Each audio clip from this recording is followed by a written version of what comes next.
Assalamualaikum warahmatullahi wabarakatuh.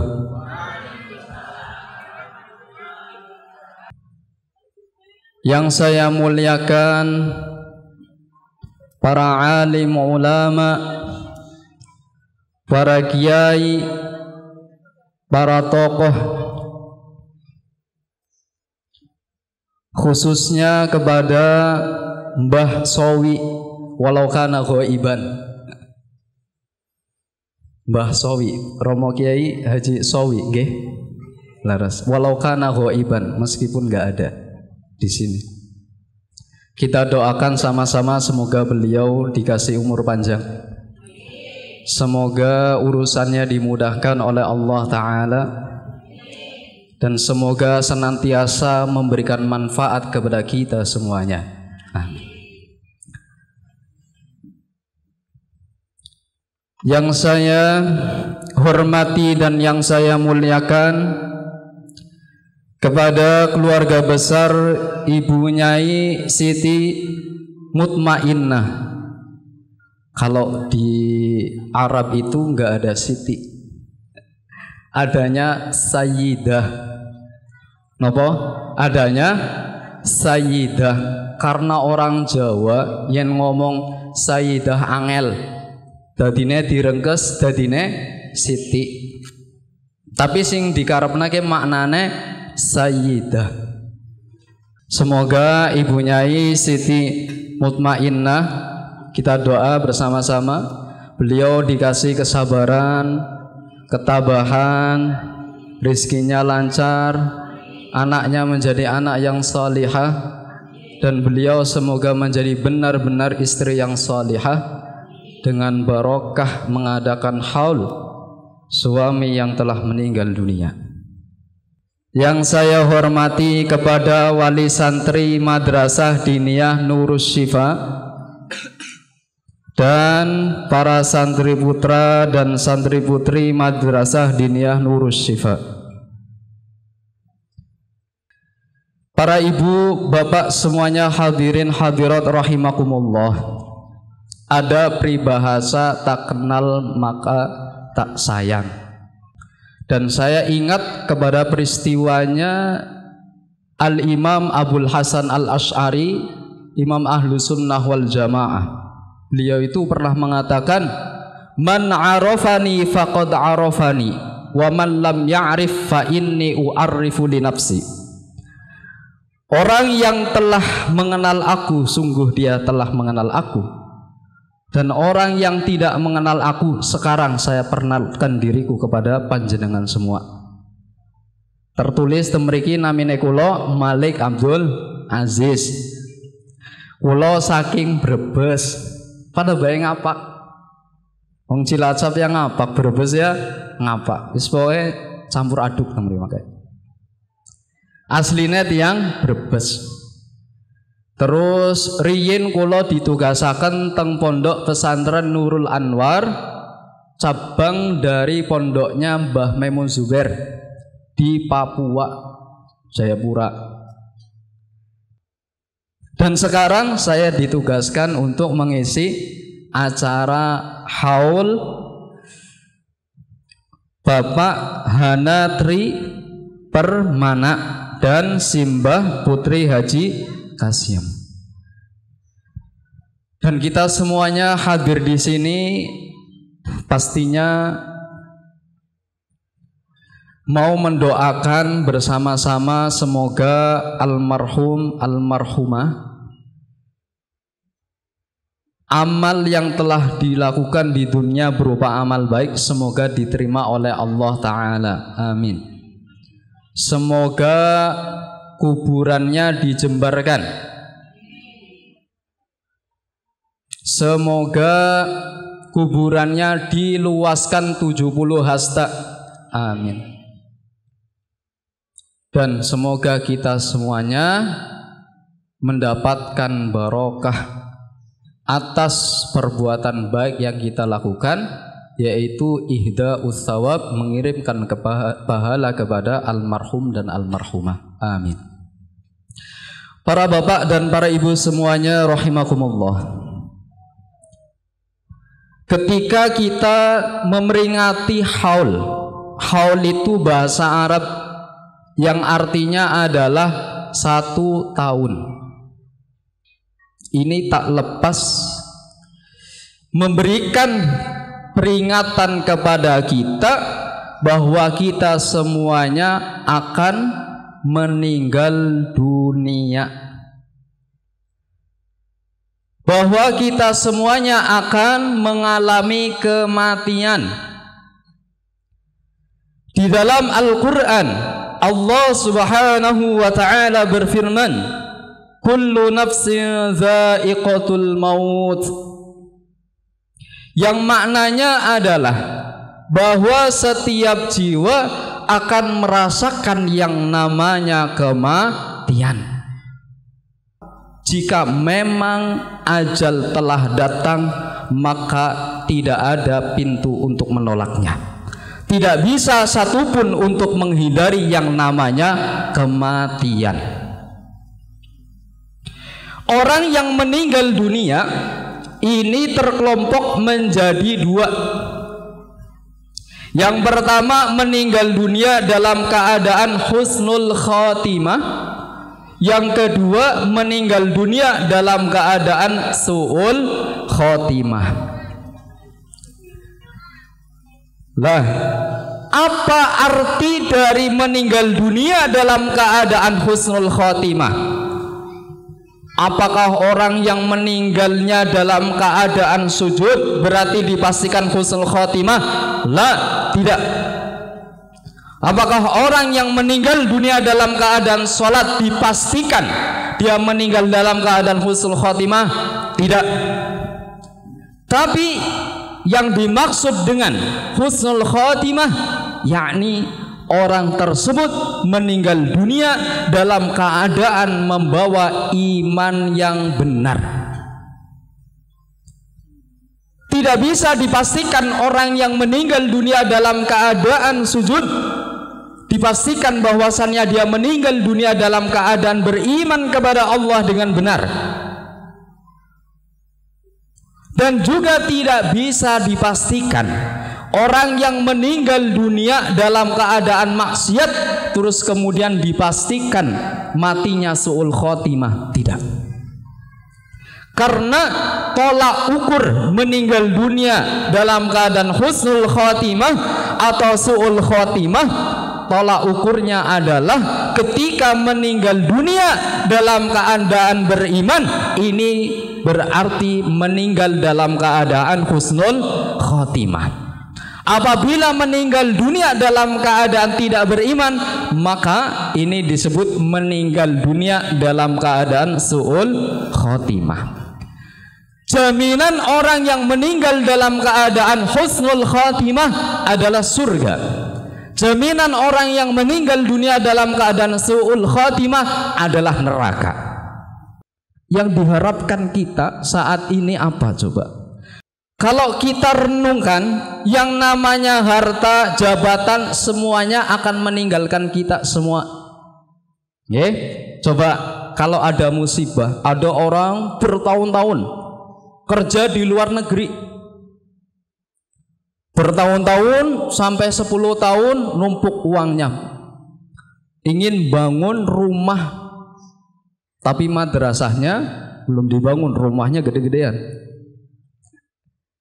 Terus dibangun, setelah sudah bangun dia pulang ke rumah, ternyata setelah pulang ke rumah dia meninggal dunia.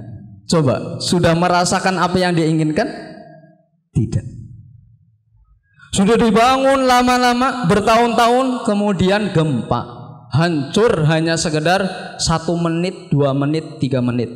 Itu harta. Jabatan, kalau seandainya korupsi, apa yang terjadi? Di penjara, sudah hilang. Ya. Maka yang namanya harta, tahta, jabatan, semuanya ini hanya sebagai perhiasan dunia saja. Yang artinya adanya hanya sementara. Di alam kubur nggak ada mobil, nggak ada motor, nggak ada warteg, Bu. Jenengan ninggal dunia wasiat nanti dibuatkan warteg nggak bisa.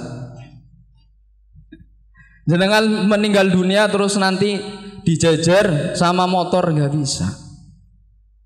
Bahkan kalau dalam bab fikih tidak boleh membawa harta bersama dengan mayit. Ya. Karena untuk apa hikmahnya adalah bahwa yang namanya dunia hanya sementara. Kembali lagi, bahwa yang namanya husnul khotimah adalah meninggal dunia dalam keadaan beriman kepada Allah dengan benar, dan jaminannya adalah masuk surga. Ini sebagaimana yang sudah didawukan oleh Rasulullah sallallahu alaihi wasallam, "Man kana akhiru kalamihi la ilaha illallah dakhalal jannah." Barang siapa yang ketika meninggal dunia dalam keadaan membawa iman yang benar, maka dia jaminannya adalah masuk surga. Jenengan pasti pengen matinya dalam keadaan husnul khotimah, ya? Pastinya ngoten. Kita semuanya ingin mengharapkan surga.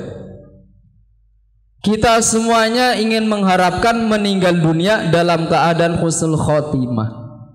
Namun apa langkah-langkah kita di dunia ini supaya mendapatkan hal itu?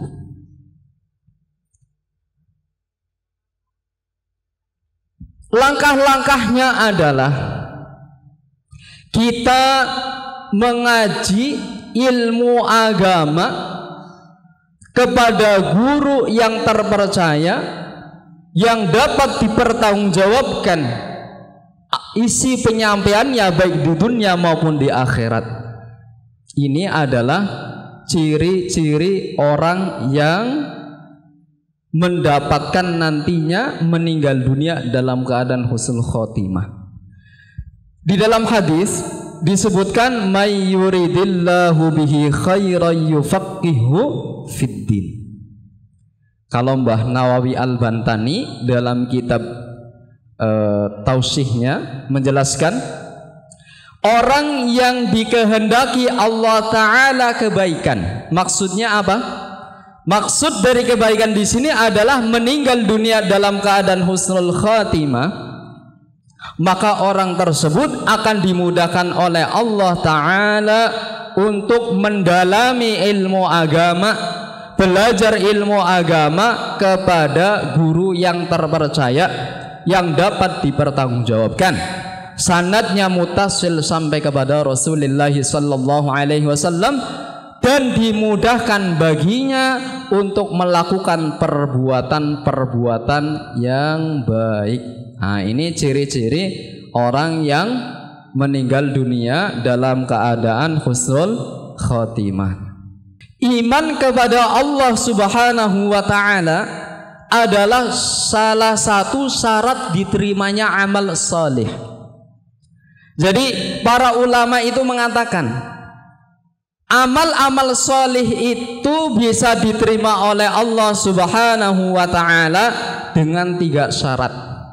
Ini harus terpenuhi. Kalau salah satunya saja tidak terpenuhi, enggak sah ibadahnya.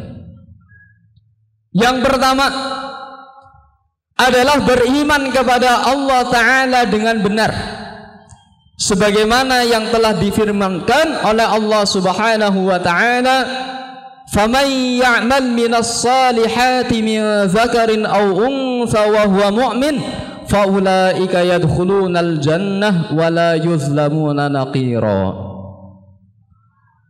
Makna dari ayat ini adalah, barang siapa yang melakukan kebaikan, baik itu laki-laki ataupun perempuan, dan dia beriman, maka orang tersebut akan masuk surga dan tidak mendapatkan siksa sedikit pun. Para bapak dan para ibu semuanya, rahimakumullah. Terus iman kepada Allah Ta'ala dengan benar bagaimana? Nah, niki penting niki, bab akidah melebu niki. Iman kepada Allah Subhanahu wa Ta'ala dengan benar adalah dengan meyakini bahwasannya Allah itu ada, dan adanya Allah tidak serupa dengan segala sesuatu yang ada. Meyakini bahwasannya Allah tidak bertempat, meyakini bahwasannya Allah tidak berada di satu arah. Allah bukan benda, Allah bukan manusia, Allah bukan malaikat, Allah bukan raksasa, Allah bukan jin, Allah bukan cahaya, Allah bukan kegelapan. Allah Subhanahu wa Ta'ala ada, dan adanya tidak serupa dengan segala sesuatu yang ada. Tidak boleh kita mensifati Allah dengan sifat-sifat makhluk. Sifat-sifat makhluk apa saja? Berdiri, duduk, bersemayam, menyatu, dimensi, di dalam, di luar, berpindah-pindah. Niki sifatnya makhluk. Karena Allah tidak serupa dengan makhluknya, maka Allah tidak bertempat, maka Allah tidak berpindah-pindah, maka Allah Ta'ala tidak di dalam, tidak di luar. Tidak boleh juga dibayangkan. Dalilnya mana? Biasanya kan tanya dalilnya mana? Nih, mau minta dalil yang mana? Di dalam Al-Quran disebutkan firman Allah Ta'ala, laisa kamitslihi syai'. Siapa lagi? Apalagi ayat yang menunjukkan Allah tak serupa dengan makhluknya? Ada yang hafal? Ibu? Ada yang hafal? Walam yakul lahu kufuwan ahad. Sani kita pun ngertos. Nggak dapat tadi ya. Apa lagi? Fala tadribu lillahil amsal walillahil masalul a'la wa hal ta'lamu lahu samiyya. Ayat-ayat tersebut menjelaskan bahwasanya Allah tidak sama, tidak serupa dengan makhluknya. Bahkan ayat laisa kamitslihi syai', hadhil ayat asrahu ayatin fi kitabillahi ta'ala at-tanzihal kulliyah an musabahatil makhluqin fama awsaha ma'naha fayukhadhu minha anna Allah ta'ala munazzahun 'anil jihati wal makan, munazzahun 'anil arsy, an yaminil arsy wa an tahtil arsy wa an fawqil arsy. Maknanya apa ini? Bahwa ayat tersebut, yakni ayat laisa kamitslihi syai', adalah ayat yang paling jelas dan paling tegas di dalam Al-Quran, yang menjelaskan bahwasannya Allah Ta'ala tidak serupa dengan makhluknya, baik satu segi maupun beberapa segi. Dari ayat ini maka kita wajib meyakini bahwa Allah tidak di atas langit, bahwa Allah tidak di atas arsy, bahwa Allah tidak seperti gamelan naik turun, naik turun, naik turun. Bahwasanya Allah tidak menyatu dengan para wali-walinya, bahwasanya Allah tidak di dalam hati, Allah tidak di dalam juga tidak di luar. Karena apa? Mukhalafatuhu ta'ala lil hawadits. Panjenengan sering mirang niku kan sifatnya Gusti Allah mukhalafatuhu lil hawadits. Maknanya napa niku? Allah tidak sama dengan makhluknya. Ini keyakinan akidah ahlu sunnah wal jamaah. Ini keyakinannya para nabi, keyakinannya Nabi Adam, Nabi Idris, Nabi Ibrahim, Nabi Ismail, sampai Nabi kita Muhammad sallallahu alaihi wasallam meyakini bahwasanya Allah tidak bertempat dan Allah tidak berarah. Allah tidak serupa dengan makhluknya. Ini keyakinannya para nabi yang diajarkan kepada para sahabatnya. Terus kemudian para tabi'in, di antaranya adalah ulama ahlu sunnah wal jamaah. Beliau sebagai imam ahlu sunnah wal jamaah, beliau menjadi rujukan ajaran ahlu sunnah wal jamaah. Siapa? Al-Imam Abul Hasan Al-Asy'ari. Di dalam hadis iftiraqul ummah, hadis yang menjelaskan tentang terpecah belahnya umat. Sataftariku ummati ila 73 firqah kulluhum finnari illa wahidah wahyal jamaah. Niki dawe Kanjeng Nabi. Kalau dawanya Kanjeng Nabi, kita wajib meyakini pasti benar. Bahwa Rasulullah ngendika yang maknanya umatku akan terpecah belah menjadi 73 golongan, semuanya masuk neraka kecuali satu, yaitu al-jamaah. Yang dimaksud dengan al-jamaah di sini bukan maknanya ulama hadis, bukan maknanya adalah orang yang senantiasa melakukan sholat jamaah, tapi bagus melaksanakan sholat jamaah. Saya tidak melarang itu. Ini hanya mau menjelaskan sebuah hadis. Jangan salah paham. Namun yang dimaksud golongan yang selamat, yaitu al-jamaah di sini adalah jumhurul ummatil Muhammadiyah, kelompok mayoritas umatnya Kanjeng Nabi yang dikenal dengan kelompok ahlus sunnah wal jamaah. Loh, kok kenapa artinya seperti itu? Sebagaimana riwayat yang lain menjelaskan, illa sawadul a'zam, dalam riwayat yang lain, ma'ana alaihi wa ashabi. Yang menjadi kelompok selamat adalah kelompok mayoritas, ma'ana alaihi wa ashabi, kelompok yang berpegang teguh dengan ajarannya Rasulullah, kelompok yang berpegang teguh pada ajarannya para sahabatnya Rasulullah sallallahu alaihi wasallam.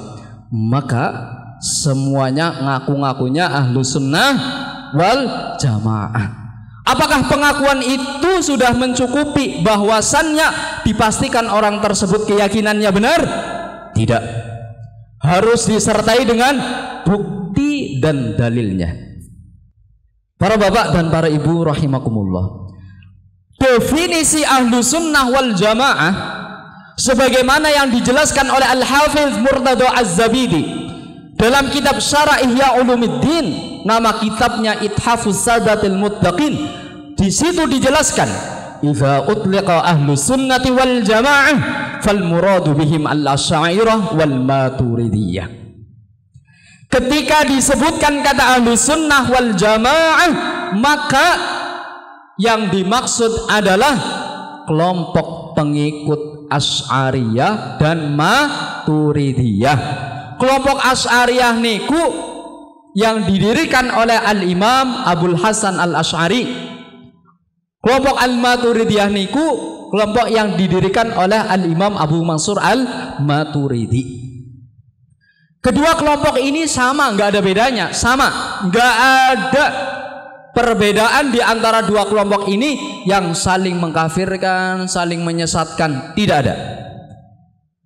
Al-Asy'ariyah wal Maturidiyah firqatun wahidah la yujad al-khilafu bainahuma yuaddi ila tafsik wala tabdi' wala takfir. Dua kelompok ini satu sebenarnya. Tak ditemukan perbedaan di antara keduanya, yang perbedaan yang saling mengkafirkan, saling menyesatkan, saling memastikan, tidak ada. Jadi boleh kita mengatakan Asy'ariyah siapa? Maturidiyah. Maturidiyah siapa? Asy'ariyah. Makanya saya suka kitab Risalah Ahlus Sunnah wal Jamaah. Nah, di dalam kitab Risalah Ahlus Sunnah wal Jamaah, Hadratus Syekh Basyim Asy'ari menjelaskan bahwa bumi Nusantara bukan hanya di tanah Jawa saja, tapi di luar Jawa, Nusantara, pertama kali ajaran yang datang adalah ajaran Ahlus Sunnah wal Jamaah. Siapa Ahlus Sunnah wal Jamaah? Pengikut kelompok Asy'ariyah dan kelompok Al-Maturidiyah. Sekarang saya akan menjelaskan bukti-bukti kebenaran kelompok Asy'ariyah dan Maturidiyah yang disebutkan di dalam Al-Quran dan hadis. Nih, di dalam Al-Quran Allah Subhanahu wa ta'ala berfirman, fasayatillahu biqaumin yuhibbuhum wa yuhibbunah. Bahwasannya Allah Subhanahu wa ta'ala akan mendatangkan kaum di mana Allah mencintai kaum tersebut dan kaum itu mencintai Allah. Pertanyaannya, kalau orang dipuji pada jalan benar apa pada jalan sesat? Jawabannya pasti pada jalan benar. Kaum itu dipuji oleh Allah Ta'ala, berarti kaum itu pada jalan yang benar, pada jalan yang diridhoi oleh Allah Ta'ala. Siapa yang dimaksud kaum itu? Di dalam kitab Tafsir Al-Qurtubi, di situ dijelaskan menukil pendapatnya Al-Imam Hakim dalam kitab Mustadraknya. Kemudian Ibnu Asakir dalam kitab Tabyinu Kadzibil Muftari disebutkan, falamma nazalat hadhil ayah fa ashara an-nabiy sallallahu alaihi wasallam ila Abi Musa al-Asy'ari, ila qaumi Abi Musa al-Asy'ari faqala hum qaumu hadza. Ketika ayat tersebut, yakni ayat fasayatillahu biqaumin yuhibbuhum wa yuhibbunah, turun, kemudian Rasulullah sallallahu alaihi wasallam mengisyaratkan kepada kaumnya sahabat Abu Musa al-Asy'ari. Kita mengikuti ajarannya Asy'ariyah, berarti kita termasuk kaumnya siapa? Asy'ariyah. Kaumnya Asy'ariyah itu mendapatkan pujian oleh Allah Ta'ala di dalam Al-Quran, fasayatillahu biqaumin yuhibbuhum wa yuhibbuna. Lah, orang yang mendapatkan pujian inilah orang-orang yang diridhoi oleh Allah Ta'ala. Maka enggak usah ragu-ragu, ya, enggak usah ragu-ragu bahwa apa yang kita yakini sekarang ini, keyakinan Allah ada tanpa tempat, tanpa arah, ajarannya Rasulullah sallallahu alaihi wasallam dari jalur Al-Imam Abul Hasan Al-Asy'ari. Kemudian kabar gembira kebenaran kelompok Maturidiyah sebagaimana yang di dalam hadis riwayat Imam Ahmad bin Hanbal, riwayatnya Imam Hakim dalam kitab Mustadraknya menjelaskan. Dalam hadis disebutkan, la tuftahannal Qustamtiniyah fala ni'mal amiru amiruha wa la ni'mal jaishu dzalikal jais. Maknanya, Konstantinopel niscaya akan ditaklukkan, dan sebaik-baiknya pemimpin yang menaklukkan Konstantinopel, dan sebaik-baiknya tentara yang menaklukkan Konstantinopel. Jadi orang yang menaklukkan Konstantinopel mendapatkan pujian saking Kanjeng Nabi. Seperti tadi, kalau orang mendapatkan pujian dari Rasulullah berarti pada jalur yang benar. Akhirnya nopo? Para sahabat sing sepuh-sepuh baik pengen ngalahna, ya, pengen menaklukkan Konstantinopel. Sahabat sing sepuh-sepuh karena pengen melebu sing dimaksud oleh Kanjeng Nabi, yaitu falani amal amiru amiruha. Tapi dari sahabat tidak ada satupun yang mampu menaklukkan Konstantinopel. Akhirnya ba'da tsamaniyati am, setelah 800 tahun kemudian datang seorang sultan yang alim allamah, yang ahli sufi. Beliau bernama Sultan Muhammadinil Fatih. Beliau inilah yang menaklukkan Konstantinopel, makanya dijuluki Al-Fatih. Ya, ternyata Sultan Muhammadinil Fatih akidahnya Maturidiyah, meyakini Allah ada tanpa tempat, Allah tidak di langit, Allah tidak di atas arsy, Allah tidak bertempat di mana-mana. Keyakinannya beliau adalah mencintai orang-orang sufi, meyakini bahwa tawassul itu diperbolehkan. Ini kelompok Maturidiyah. Sultan Muhammadinil Fatih keyakinannya mengikuti kelompok Maturidiyah. Bahkan Sultan Muhammadinil Fatih, ini riwayatnya, ya, sebelum mau menaklukkan Konstantinopel, beliau itu membuat rencana. Rencananya apa? Ada nazoman namanya Aqidah As-Salahiyah. Aqidah As-Salahiyah ini, kalau ini Salahuddin Al-Ayyubi. Jadi ada Sultan Muhammadin Al-Fatih, ada Salahuddin Al-Ayyubi. Ini satu sama-sama pemimpin. Sultan Muhammadin Al-Fatih yang menaklukkan Konstantinopel, dan beliau akidahnya adalah Maturidiyah, meyakini bahwasannya Allah tidak serupa dengan makhluknya. Dan ada seorang pemimpin lagi yang bernama Salahuddin Al-Ayyubi. Beliau ini juga akidahnya Asy'ariyah Maturidiyah. Udah dikenal ini. Ada nazoman yang terkenal namanya Aqidah As-Salahiyah. Disebutakan akidahnya ngeten, untuk menghentarkan hatinya umat muslimin supaya semangat berjuang menaklukkan peperangan.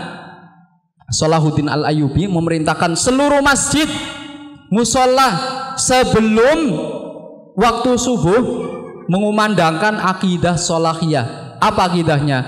Wasani'ul alami la yahwihi qudrun ta'alallahu an tasbihi qad kana mawjudan wala makana wa hukmuhul ana ala makana subhanahu jalla anil makani wa azza an taghayyuriz zamani faqad ghala wa zada fil ghuluwi man khassahu bi jihatil uluwi. Hafalhu boten hale. Niki namanya akidah Salahiyah. Coba hati umat muslimin tergetar. Ya Allah, niki mempersatukan umatnya Kanjeng Nabi dalam satu akidah. Coba kalau kita teliti isi dari akidah tersebut. Wasani'ul alami la yahwihi. Pencipta alam semesta ini tidak diliputi oleh tempat. Kutrun ta'ala Allahu an tasbihi. Maha suci Allah Ta'ala dari keserupaan terhadap makhluknya. Wasani'ul alami la yahwihi Kutrun ta'ala Allahu an tasbihi. Qad kana mawjudan wala makana wa hukmuhul ana ala makana. Dia Allah Ta'ala ada sebelum adanya tempat dan tidak bertempat, dan setelah terciptanya tempat Allah pun tidak berubah, yakni Allah ada tanpa tempat sebelum terciptanya tempat dan setelah terciptanya tempat. Kalau ditanya Allah itu ada di atas arsy atau dikatakan Allah berada di sebuah tempat, saya kasih pertanyaan, tempat itu makhluk apa bukan? Pasti jawabannya makhluk, karena pencipta hanyalah Allah. Kalau makhluk sebelumnya ada apa tidak ada? Tidak ada. Sebelum terciptanya tempat, lalu Allah di mana? Kalau dikatakan Allah bertempat, gimana? Kalau dikatakan Allah itu bertempat di atas arsy, kemudian besarnya searsy, apa lebih kecil, apa lebih besar? Kalau dikatakan bahwasannya Allah memiliki ukuran tertentu, berarti Allah membutuhkan yang mentertentukan ukuran Allah, dan yang membutuhkan kepada yang lain itu tidak layak menjadi Tuhan. Maka mustahil, tidak bisa diterima oleh akal dan syariat bahwasannya Allah itu bertempat. Jelas? Nih, saya bawakan kitab Al-Farqu Bainal Firaq karangan Al-Imam Abdul Qahir Ibnu Thahir bin Muhammad Al-Baghdad yang wafat pada tahun 429 Hijriah. Di dalam kitab ini dijelaskan tentang keyakinan Ahlu Sunnah wal Jamaah dan menjelaskan keyakinan-keyakinan yang menyempal dari ajaran Ahlu Sunnah wal Jamaah. Di sini dijelaskan, qala al-muallif rahimahullah wa ajma'u ala annahu la yahwihi makan wa la yajri alaihi zaman. Para ulama Ahlu Sunnah wal Jamaah sepakat bahwasannya Allah itu tidak bertempat, bahwasannya Allah itu tidak dilalui oleh masa ruang waktu. ala khilafi qawli man za'ama minal hisamiyah wal karamiyah annahu masul li arsyihi. Berbeda dengan keyakinan kelompoknya Hisamiyah dan Karomiyah, kelompok Mujassimah. Kalau kelompok Mujassimah seperti dulu, dari dulu sudah ada nih, namanya kelompok Karomiyah, meyakini katanya Allah ada di atas arsy. Namanya kelompok Karomiyah. Niki kulong bawa kitabnya. Dari dulu sudah ada keyakinan seperti itu. Tapi keyakinan yang meyakini Allah duduk di atas arsy adalah keyakinan sesat. Siapa yang menyesatkan? Lah niki kitabnya wonten. Jelas? Kembali ke tema awal. Aduh numun ya. Barang siapa yang meninggal dunia dalam keadaan membawa iman yang benar seperti yang tadi sudah dijelaskan, maka dikatakan meninggal dunia dalam keadaan husnul khotimah. Orang yang meninggal dalam keadaan husnul khotimah, jaminannya adalah surga. Kita berdoa sama-sama, semoga almarhum almarhumah meninggal dunia dalam keadaan husnul khatimah. Amin. Dan semoga kita semuanya juga meninggal dunia dalam keadaan husnul khatimah. Para bapak dan para ibu semuanya hadirin hadirat rahimakumullah. Jadi nggak bisa dipastikan orang meninggal dunia husnul khatimah niku dalam keadaan sholat. Tidak bisa dan tidak boleh memastikan orang yang matinya dalam keadaan maksiat berarti su'ul khotimah. Tidak. Bisa jadi saderenge ninggal pun tobat. Kita mau ngertos gimana? Bisa jadi sebelum meninggal dunia sudah bertobat. Malah justru terkadang ada orang meninggal dunia dalam keadaan sujud, tapi keyakinannya Allah duduk di atas arsy. Semisal ini orang meninggalnya su'ul khotimah bukan husnul khotimah. Kenapa? Karena meninggal dunia dalam keadaan tidak membawa iman yang benar. Jadi orang yang mensifati Allah, meyakini bahwasannya Allah itu sama dengan makhluknya, orang ini tidak mengenal Allah. Kalau orang tidak mengenal Allah, terus sholat, zakat, puasa, nyembahnya kepada siapa?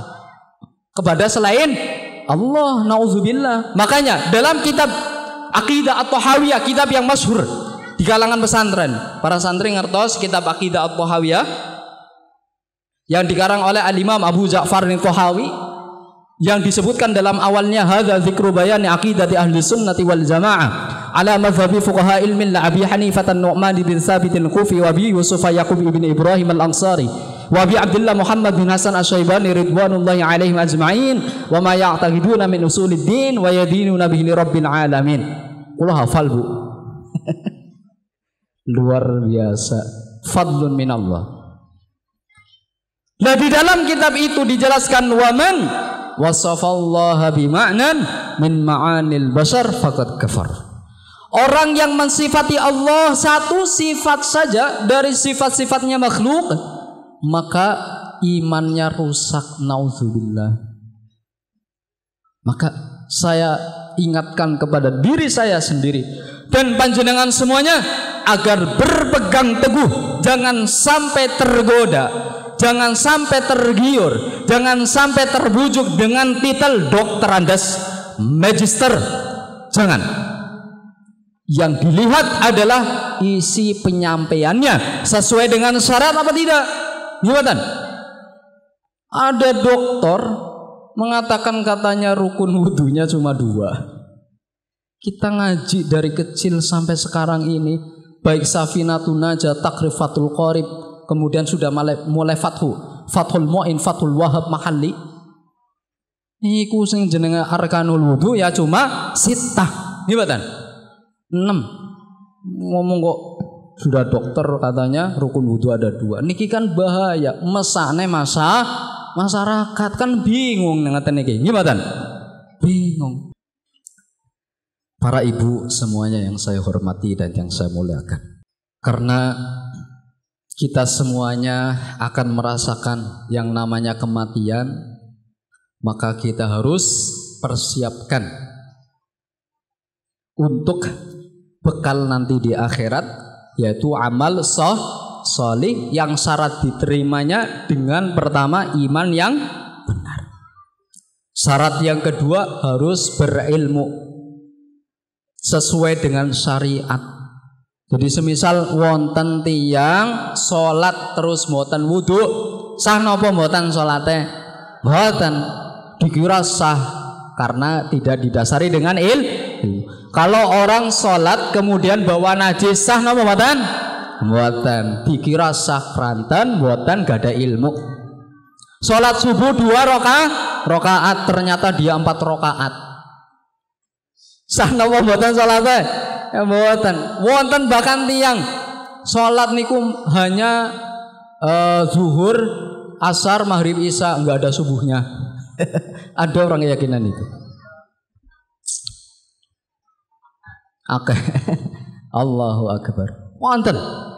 Gara-garanya apa? Beramal tanpa didasari dengan ilmu. Jadi wong sing ngamal apik terus ora didasari dengan ilmu, amale ora diterima marang Gusti Allah. Sebagaimana Ibnu Raslan dalam kitab Zubatnya, wa kullu man bi ghairi ilmin ya'malu a'maluhu mardudatun la tuqbalu. Setiap orang yang beramal tanpa didasari dengan ilmu, maka amalnya tertolak.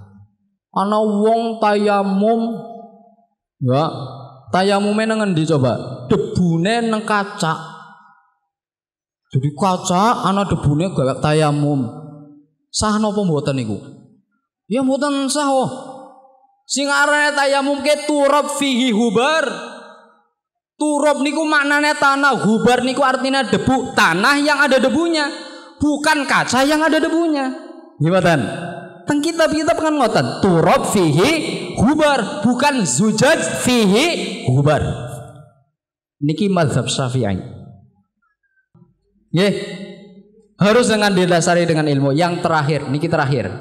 Yang terakhir harus dengan ikhlas. Napa sing namine ikhlas? Beramal taat semata-mata hanya karena Allah. Wa huwal amalu bit ta'ati lillahi wahdah. Ikhlas niku beramal taat semata-mata hanya karena Allah. Sebagaimana yang disebutkan dalam Al-Qur'an, qala Allah Ta'ala, "Faman kana yarju liqa'a rabbih falyamal 'amalan shalihan wa la yusyrik bi ibadati rabbih ahada."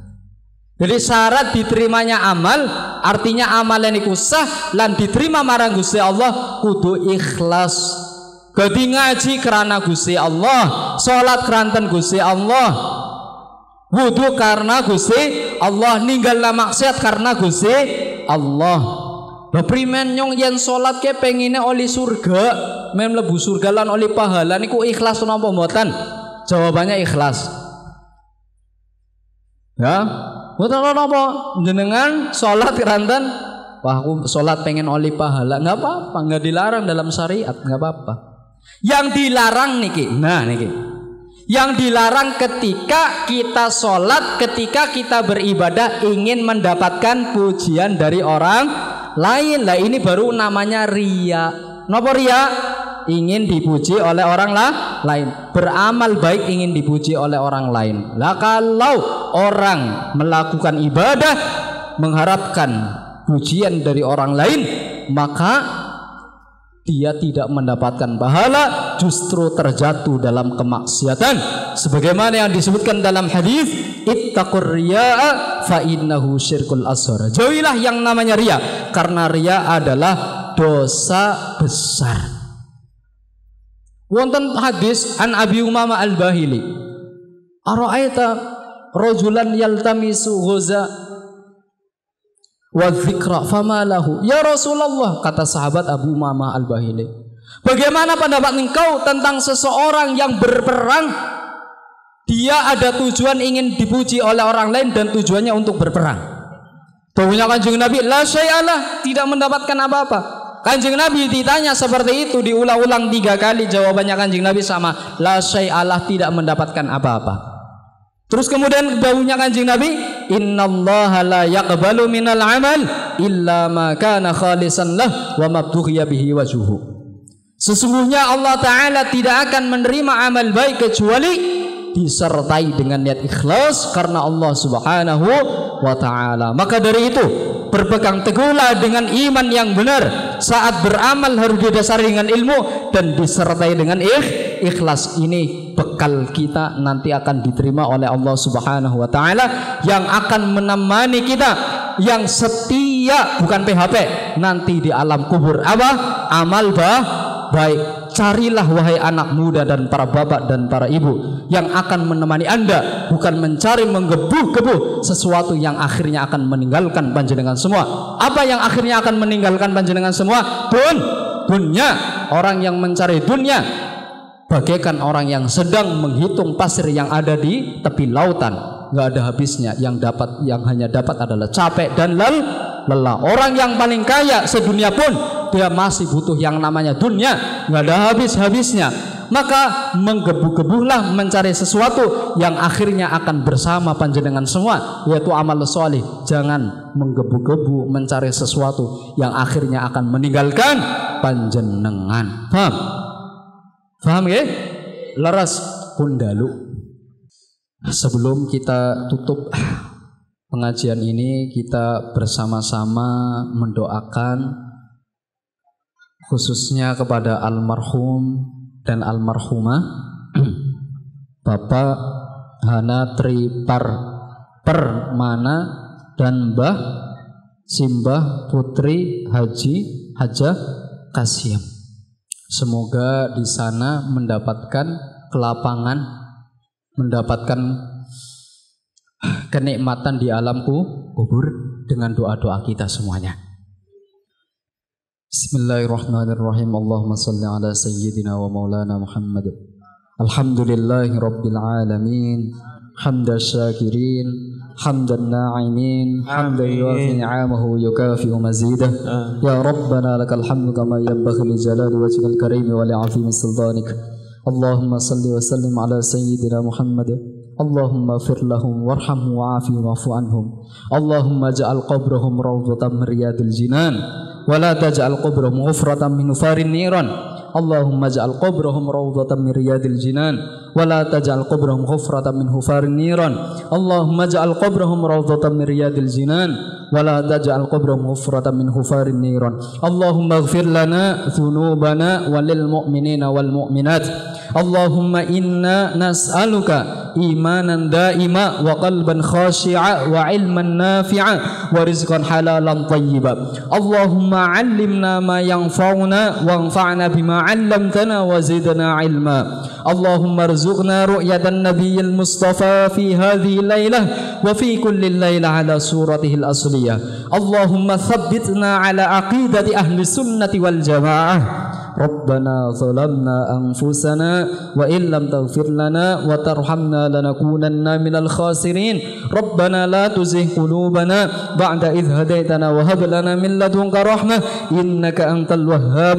Rabbana atina fid dunya hasanatan wa fil akhirati hasanatan wa qina azaban nar. Subhana rabbika rabbil izzati amma yasifun wa salamun alal mursalin walhamdulillahi rabbil alamin.